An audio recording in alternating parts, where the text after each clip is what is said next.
Hello, good morning guys. Kasabong Luzon Disciplinero mga sa ating mga followers, ating mga viewers, ating subscriber dito sa ating YouTube Kaliyang Kasabong TV sa ating channel. Thank you talaga sa inyo mga lahat sa pagbigay pag-support sa ating mga videos tungkol ng manok. Bago lahat, pagpatuloy ko sa akin, pakilala ko sa inyo ang lahi nito. Magpasalamat muna ako sa inyo, sa aking mga subscriber, lalo na sa yung nagbagong nagdagdag subscribe sa akin. Thank you sa iyo, sa aking mga sa aking viewers. Maraming salamat sa inyo lahat. Ito na siya yung tukong ko. Dumalaga pa ito. Yan. Walang buntot talaga ito. Puro ito. Wala talagang buntot ito. Wala kahit tipo dito. Wala kahit buto dito. Maano mo. Yan. Wala talaga yan.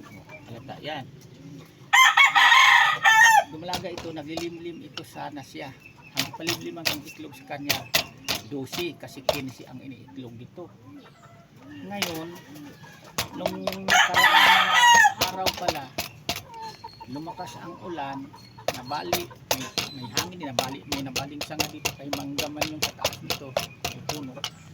Bumagsak dito sa takip niya na plastic kasi ginagamit ng takip na yero, parang maliwanag ang paglagay. Hindi tuloy. Ngayon, dumirit siya ang tubig ulan, sa kalakas ng ulan, doon sa kaniyang pugad, nababad ang itlog niya basang-basa. Nalimliman na niya ng 15 days kaya inalis ko na siya kasi alam nyo ba, kayong mga baguhan pa lang, ang itlog sa isa manok, kapag nagdamag yung nababad sa tubig ulan, basang-basa, hindi na talaga yan pipisain sa inahin na nilimliman. Ang mga itlog niya nilimliman sa isa kainahin. Kaya next time ito, ipa-incubate ko na ang ibang mga itlog niya, ipunin ko, tapos ipa-incubate ko, tapos yung iba kalimliman ko sa kanya para por siguradong magkaroon talaga ako ng lahi nitong lalaki nga mga walang buntot ko kung tawagin. Kasi ito pala ito kung babae, first time pa ito nangingitlog. Kaya may update ko lang kayo, pinakita ko sa inyo para nga lahat mga malaman nyo, lahat ng i-upload ko mga videos dito totoong nangyari tungkol sa pag-alaga ko ng manok. Papaliwanag ko pala sa inyo yung sa unang pupulto na pinakita ko sa kamanok ko nga putultok ang nag-ipot ng puti.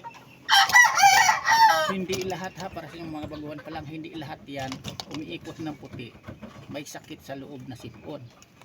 Maaari din ang umiikot ng puti konting halong puti o birdi kapag ang manok nyo na ibitaw nyo masakit sa katawan, nabubog siya o kaya na ilang ulit-ulit nyo na binibitawan, masakit ang katawan, mag-ipot din yung puti. Pero ang gamot din yun, dagaling lang yun kung paliguan lang natin.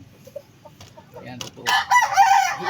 May umiipot din ng puti na ibang sakit yun. Kaya sinasabi ko sa inyo, kayang ako, nagseminar talaga ako tungkol sa pag-alaga ng manok, parang madagdagan ang aking kaalaman tungkol sa pag-alaga, proseso. Kailangan talaga alam natin ang proseso kung paano gagamutin ang sakit sa kamanok. Kaya pinagmasdan natin sa ipot o sa kilos ng kamanok para malaman natin kung anong sakit yan, anong gamot gamitin natin panglunas sa lumapok sakit ng kanya na pinagportati. Kaya yan ang naka-advantage ko sa ibang mga baguhang nag-alagag manok kasi ako bukod na marunong na talaga akong mag-alaga manok sa amin sa Negros, hanggang tuloy-tuloy ang pagdod ko sa mga manok hanggang dito sa Manila na ako, walang hinto-hinto yan.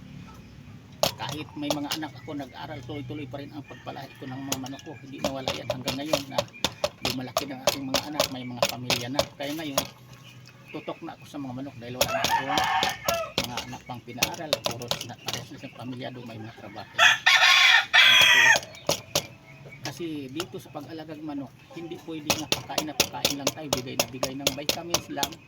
Importante dito pagmasdan natin, sa ating umaga nagpakain tayo, kung may nanghina ba, masdan natin yan, ibukod natin yan, yung nanghinang kumain, mahinang kumain, nanghinang katawan tamlay, para nga malaman na natin sa pag-ikot niya kung ano ang igagamot natin. Pero sinabi ko naman sa inyo, hindi lahat na umiipot ng puti na may halong birdi nga sakit lang sa loob magkausip kung hindi lumalabas. Nagkadepende yan sa anong klaseng bakteryang dumadapo sa kanya nagkaroon ng sakit. Yan ang Kaya pinaka-importante talaga nga makapag-seminar tayo, advance ang tao makapag-seminar kasi alam ang proseso kung paano ang gagamutan. Yan totoo. Kayong mga baguhan pa lang, huwag kayong magsawa, subaybayan nyo yung mga i-upload kong videos kasi mayroon talaga kayong makuha doon sa unang mga content ko, unang mga i-upload ko dito sa aking dito sa aking channel, sa aking YouTube Kalyaw Kasabong TV. Sa unang mga videos kong i-upload ko yan, halongkatin nyo sa pinakailalim, mayroon kayong makuha o matutunan doon kung mayroon kayong mga manok na nagkaroon diferensya. Dito ituturo ko sa inyo, hindi lang gawa-gawa ko dahil dito na ako naglaki mula bata pa ako sa amin sa probinsya. Totoong history ko talaga sa manok, kasama ko sa buhay ko sa pagpalaga ang ating manok at pag-alaga. Iba-iba ang linyada, iba-iba na ang nagdaan sa akin na linya o klase sa manok, iba-iba ang mga kulay ng pinagdaanan ko. Kaya dito sa mga kulay na hiyang ko, tinuturo ko sa inyo palagi kung ano ang kulay na hiyang sa inyo nagpanalo, yan ang mamanok inyo. Kasi hindi lahat na hawakan natin ng manok, kahit ano kadami yan, hindi lahat yan magpanalo. Hindi lahat yan na nagmanalo, sila lahat may natatalo kasi tinawag ko sugal sabo. Pero natural lang yun. Pero pinaka-importante ang manukin natin, katulad nito, kahit kulang buntot sana ito, pero linya na ito sa pinukuhaan ko na nagpanalo ang kanyang mga walang buntot. Doon tayo kumukuha sa linyada ang lamang sa panalo kaysa talo, na iyan ang gamitin nating materialis, padamihin natin para hindi tayo lugi sa ating ginagastos. Kung maglaban man tayo, mag-entry tayo, may talo man tayo, pero lamang sa panalo kaysa talo. Yan lang, sana mayroon kayong matutunan sa umaga na ito. Ngayon, bukas ulit naman, ibang topic naman ang ipabot, papaliwanag ko sa inyo. Yan lang, maraming salamat sa inyo na lahat.